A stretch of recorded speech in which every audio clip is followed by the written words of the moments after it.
El suplemento de moda otoño-invierno 2012-2013 era espectacular.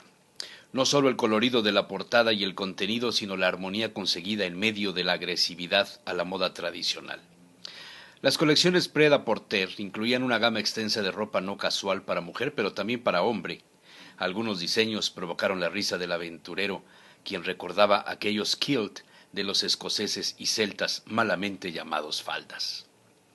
El tema de la moda nunca había sido la especialidad del aventurero más dedicado a la gastronomía y las andanzas de la buena vida, pero no dejaba de reconocer la aportación de los diseñadores de alta costura en los atuendos con una influencia en la transformación de la vida cotidiana.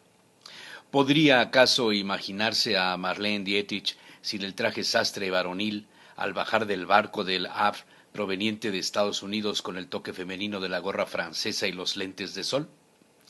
Después de esa imagen, nada volvió a ser igual en Europa. La mujer había dado un paso sin retorno en su vestimenta, mostrando su independencia lejos de la crinolina. Elena Martín presentaba una colección de faldas y vestidos, incluso para hombres, con un sello del glamour de principios del siglo pasado y las leyendas orientales. Lo mismo los kimonos o las faldas para mujer ceñidas al cuerpo y las telas con caída libre sobre las modelos. ¿Y el colorido? Los verdes y tonos pajas otoñales, en verdad cautivaban la vista. Salacaín recordó aquella parte de la novela de la regenta de Leopoldo Alas, Clarín, cuya descripción incluso había conseguido una escultura de tamaño natural en alguna de las plazas de Oviedo, y decía la frase: la falda de raso, que no tenía nada de particular mientras no la movían, era lo más subversivo del traje. En cuanto la viuda echaba a andar, ajustábase de tal modo al cuerpo que lo que era falda parecía apretado calzón, ciñendo esculturales formas que, así mostradas, no convenían a la santidad del lugar. La novela estuvo prohibida algunas décadas por instrucciones de la Iglesia. El aventurero siguió revisando las fotografías del suplemento. Aparecieron las faldas de hombre con algunos toques remembrando el kilt escocés, bajo la sentencia de Elena Martín: solo tengo que cambiar la talla de mujer para vestir al hombre. Una cuestión hoy día alarmante, pero en el pasado era totalmente normal el uso de prendas en forma de faldas entre los ejércitos romanos, los persas o los griegos. El afeminamiento registrado en la vestimenta del varón, en la corona francesa, había dejado una impronta. Pero los tiempos, las modas habían cambiado y Elena Martín intentaba recuperar el espacio de la estética masculina ligada al concepto hoy universal llamado unisex. Otro artículo dejó pasmado al aventurero, quien ya se disponía a encender el televisor para escuchar el telediario de la tarde.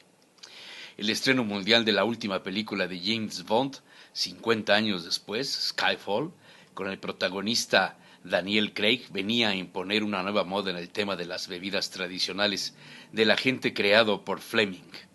Bond había trascendido en el interés del aventurero por su peculiar forma de recordar las añadas de los Burdeos y el champán. Siempre citaba grandes añadas imposibles de conseguir y daba muestra de tener una percepción organoléptica inmejorable por cualquier nariz de oro de las catas profesionales europeas. Tan solo mirar el color, observar la densidad y apenas percibir el olor, James Bond era capaz de distinguir el estado de un vino de grandes añadas. Sin embargo, nunca lo definía profesionalmente. ¿Y el martini? ¿Cómo dejar de lado la exclusiva y tradicional bebida del 007? Pero la sorpresa iba en aumento.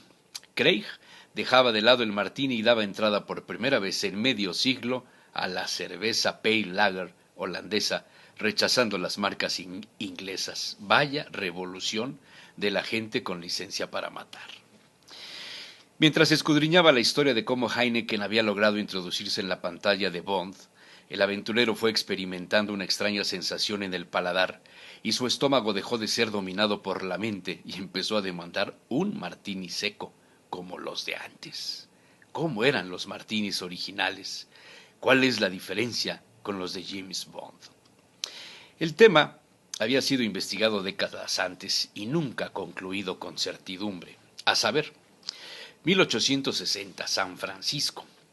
Un buscador de oro ofreció una pepita a quien preparara el mejor cóctel seco en el bar de Julio Richelieu, en la localidad de Martínez. Fue bautizado como Dry Martínez, pero la pronunciación en inglés suprimió la Z. La bebida tenía origen en el Old Tom, compuesto de vermut rojo dulce y ginebra no muy seco. Otras teorías conocidas por Salacaín. El libro titulado Stuart's Fancy Drinks and How to Mix Them in New York, publicado en 1986, incluía la receta de una bebida llamada Marguerite, compuesta por 2/3 de ginebra y 1 de vermut francés, y es la receta más aproximada a la versión actual, 1896. Una de las historias más recientes y fiables sucede en 1911. El cantinero jefe del Hotel Knickerbocker de Nueva York, llamado Martini di Arma d'Italia, mezcló mitad de ginebra, mitad de vermut y unas gotas de naranja. Enfrió la bebida con hielo y la vertió en un vaso helado. Con el tiempo, los asiduos a este bar fueron pidiendo algunas variaciones, incluyendo la aceituna. La más reciente versión corresponde a la labor divulgativa de Ernest Hemingway sobre los orígenes de su bebida favorita. Según el escritor, el Dry Martini era originario de un bar de Venecia basado en la mezcla de vermut de marca Martini seco y ginebra. Pero ciertamente, el mundo globalizado entró al conocimiento del Dry Martini por el cine protagonizado por James Bond debido a la preferencia por esta bebida de Ian Fleming, el autor de los guiones, quien había descubierto la diferencia de sabor entre el vodka de papa agitado y revuelto con hielo. Resultaba menos fuerte y la escribe en las primeras novelas. La frase de agitado no revuelto se escuchó en la boca de Sean Connery en 1962 en Doctor No, al solicitar un Vesper Martini, la bebida favorita de Vesper Lind, y la repite Daniel Craig con todo y receta en Casino Royale al ordenar al camarero: Martini seco, espera, 3 medidas de Gordon, 1 de vodka, media medida de quina lillet, agita con hielo y añade una rodaja fina de cáscara de limón. Interesante la aportación de la quina lillet. Su precursor, el vino de aperitivo francés Lillet, un Burdeos de 4 cepas y licores de cítricos de naranjas dulces de España y Marruecos, famoso desde el siglo XIX. Aún así, la receta más socorrida del Dry Martini no mezclaba ginebra y vodka, o era una u otra bebida, pero siempre aparecía el vermut francés Nolly Prat.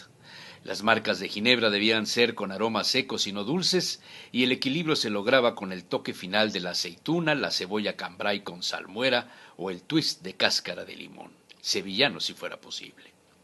Salacaín recordó aquellas entretenidas tardes previas a la cena en los cómodos sofás del Hotel Palace, debajo de la cúpula y en el marco de la música de arpa, o cuando, por azares del destino, coincidía un pianista tocando el tema de la película Casablanca, y en la barra del bar, en la silla pegada a la columna donde está la firma de García Lorca, se preparaba en un vaso mezclador un Dry Martini y se dejaba volar la imaginación por todas las emociones atrás de una de las bebidas insustituibles para el escenario del amor.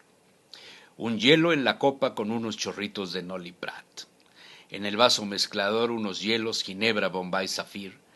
Una cuchara para agitar y desprender los perfumes. Luego vaciar la copa y servir el ginebra ligeramente frío en su interior. Completar con unas gotas más de Nolly Prat. Y al final el toque personal. La aceituna lavada para un Dry Martini limpio. La cebolla cambray en salmuera para el sucio. O el twist, la cáscara retorcida de limón sevillano, y a disfrutar el trago. Como cuando Rafael, en la película El discreto encanto de la burguesía, reconoce: no hay mejor tranquilizante que un martini seco. Lo leí en una revista para mujeres. Salacaín sorbía, la ginebra empezaba a bailar con el vermut seco, y se producía así la danza de la mezcla perfecta, como tú y yo. ¿Dónde lo había escuchado? Eso era lo de menos.